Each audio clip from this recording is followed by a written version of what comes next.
25. Thank you. Hi. Good evening. My name is Shula Warren. I'm the Policy Director for Manhattan Borough President Gail Brewer, and I'm going to be delivering remarks on her behalf, and there are copies also circulating too.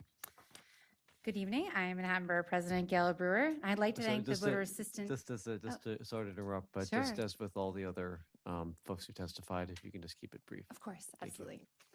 absolutely. Thank you to the Voter Assistance Commission for holding this hearing today. I've long been an advocate of voting reform and for those specific rule and policy changes that could make voting more efficient and accurate. But before detailing some of these ideas, I must first address the recent election on April 19, 2016. By most accounts, this primary election was a disaster. Of course, there's an ongoing controversy regarding the purging of thousands of voters from the election rolls. However, other problems abounded. A particularly upsetting problem was the lack of notification of changed polling places. While it may be necessary to change voters' polling places, this should never be done lightly. In this past election, voters were not sent notifications of new polling places, signs were not put up either in affected buildings or at former polling sites, and many poll workers did not know about the changes. Furthering this confusion was the fact that people attempting to vote were often given incorrect information. While from what I could tell, the voting apps and websites established to inform people of their polling sites worked, poll workers did not have either on-site access or training in using this technology. Poll workers continue to use books and papers which were either inaccurate or simply not used correctly.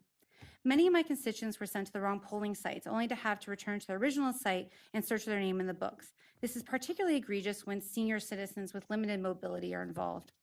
City Council recently enacted legislation meant to rectify problems in notification of changed polling places, and I look forward to seeing these changes in the next election. However, other problems served to exacerbate the general confusion regarding polling sites. Many poll inspectors were missing, making it impossible for sites to function properly. Then the Board of Elections phones were down for several hours. With nowhere to call for information or to report a problem, voters' difficulties in attempting to vote were compounded, and no contingency plan was in place. New Yorkers living with disabilities also face a range of problems this election, as in practically every election held in our city.